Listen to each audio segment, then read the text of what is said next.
ሰላም እንዴት ናችሁ? ደህና ናችሁ ወይ? እኔ ደህና ነኝ፣ እግዚአብሔር ይመስገን፣ ሁሉ ሰላም። እንኳን ደስ አላችሁ ማርያምን፣ ኢትዮጵያውያን የሆናችሁ ሁላችሁ፣ ሀገር ወዳድ የሆናችሁ ይሄ ሰፈር ምናምን ምናምን ሳይሆን ሀገሩን በቃ ኢትዮጵያን ሀገሬን እወዳለሁ የሚል ሁሉ ደስ የሚል ዜና መቤቴ። እኔ በጣም ነው ደስ ያለኝ፣ ምክንያቱም በጣም እኔ ራሱ ስከታተል በሁሉ ነገር በቀደም ለታ በነበረው ላይቭም በሁሉም ነገር ስከታተል ነበረ። የአፍሪካ አዋርድ ኢትዮጵያ እንግዲህ ዩቲ አሸናፊ ሆናል። ማርያም በጣም ነው ደስ ያለኝ እና ደግሞ በጣም የሚያሳዝኑ ኢትዮጵያዊ ሆነው ግን ደግሞ የኢትዮጵያዊነት ስነ ልቦና ማስተሳሰብ የሌላቸው በጣም ብዙ ሰዎች አሉ። በጣም ብዙ ሰዎች ግርም የሚለን እስኪ እናንተንም እንዴት ይገርማቸዋል? እንግዲህ ኢትዮጵያዊ ሆነው ኡጋንዳ የመረጡ አሉ፣ ሌላ ሀገር የመረጡ አሉ። ከትላንት ወደ ማታ በነበረው ላይቭም ብዙ ነገር የሚሉ አሉ። እነዛ አሁን ኢትዮጵያውያን ናቸው ለመባል በጣም እኔ እንጃ ይከብደኛል። እንደገና ሲቀጥል ደግሞ የኢትዮጵያ ባንዲራ መጨረሻ ላይ የኢትዮጵያ መዝሙር ማለት የኢትዮጵያ መዝሙር እየተዘመረ ነበር እና ከሚዘምረው ይልቅ የሚስቀው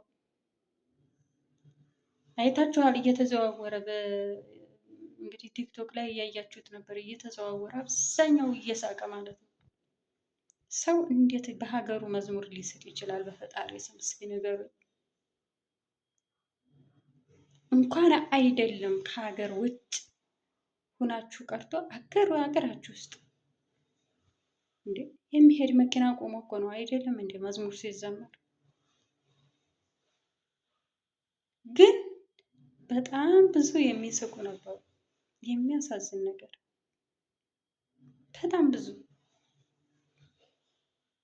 እነኚህ እኮ ናቸው አሁን ለኢትዮጵያ ነቀርሳ ሆነው ሀገሪቱን ሰላም ሁሉን ነገር የሚነሷት። የምር ሰው አይወዱ የሰይጣን ጓደኛ። ሰውን ቢወድ እኮ ሀገራቸውን የሚወዳሉ። እነኚህ ግን ሀገራቸው የነኚህ እኔ እንጃ የነኚህ ልጆች መቼም ማንም እንዲቆሙ አይቀርም፣ መውለድ አይቀርም። ልጆቻቸው እንዴት ነው ምን አይነት አሁን አስተሳሰብ ይዘው ምን አይነት ትውልድ አሁን ሊሆን ይችላል? የምር እኔ ይገርመኛል። አስባችሁታል? አሁን እንደዚህ አይነት እነሱ የሚረጩት ካፋቸው ጥሩ አይወጣም፣ መርዝ ነው የሚረጩት።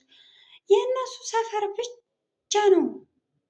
ካለነሱ ሰፈር ጀግና የለ፣ ካለነሱ ሰፈር ጎበዝ የለ፣ ካለነሱ ሀገር ወዳድ የለ። በዚህ ልክ አሁን የነኚህ ልጆች እንዴት ይሆናሉ? ያችን ኢትዮጵያ የምትባል ትልቅ ሀገር ሊያውቋት ይችላሉ?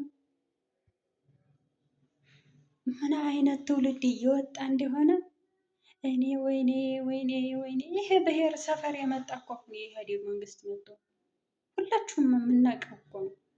ሁላችንም የተማርነው ነው። መቼም እዚህ የትኛውም ሀገር ላይ ከሀገር ሲወጣ አንድ ሰው ሳይማር አይደለም ይወጣ፣ ሁሉም ተምሯል። ይህ አማራ፣ ኦሮሞ፣ ትግሬ ምናምን ምናምን ጉራጌ፣ ስልጤ ይህ እኮ የመጣ በኢህአዴግ መንግስት ነው። ትላንት ነው ማለት ነው። እንደዚህ የሚባል አልነበረም በፊት። ኢትዮጵያዊ ኢትዮጵያዊ ነው፣ አለቀ።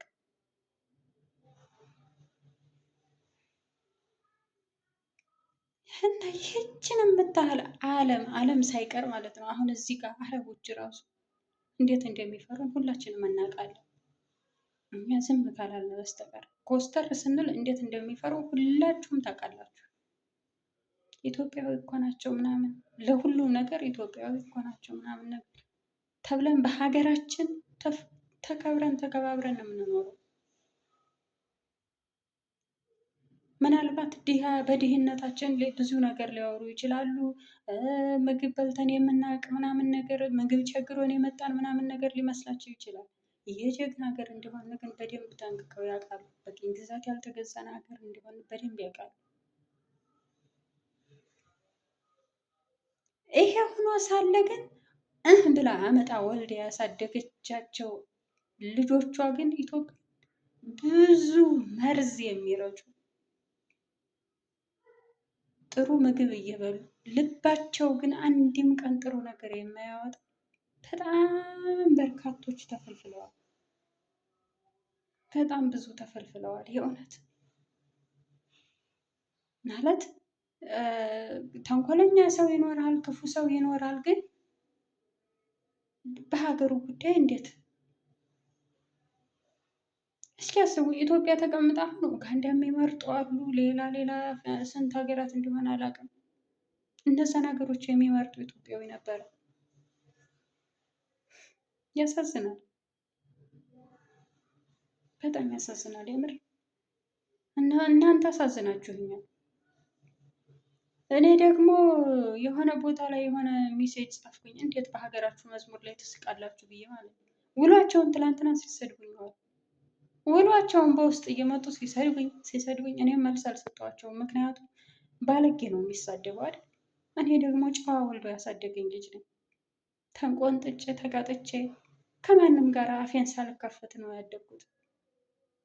ለማንም መልስ የምሰጥበት ምክንያት የለኝም። ለማንም መልስ አልሰጥም። በጣም ጨዋ ወልዶ ጨዋ ያሳደገኝ የምር። በዚህ ልክ ግን ብልግና ምን አይነት አስተዳደግ ቢያሳድጋቸው ነው? እናት ሲሳደቡ አያፍሩ። የማንንም እናት ሲሳደቡ አያፍሩ። የምር በጣም ነው የገረመኝ። ትላንትና ውስጥ እየመጡ እማይሉኝ እኔ እንጃ ለመናገር ራሱ ይዘገነናል። እማይሉኝ የላቸውም። እኔ እኮ በሀገራችሁ መዝሙር እንዴት ትስቃላችሁ ነው ያልኩት። ትክክል ነው። ምንም ያስቅ ነገር አለ? መዝሙር ያስቃል። የሀገር መዝሙር ያስቃል። በጣም ኧረ በስመ አብ ወወልድ ወመንፈስ ቅዱስ ያሳዝናል። ምን አይነት ትውልድ እየተፈጠረ እንዳለ፣ ምን አይነት መርዝ እየተረጨ እንዳለ። ወይኔ ወይኔ እመቤቴ፣ እንደኔ ዝግንን ያለው አለ። ይሄ ዘረኝነት፣ ሰፈርተኝነት ምናምን ያስጠላዋል።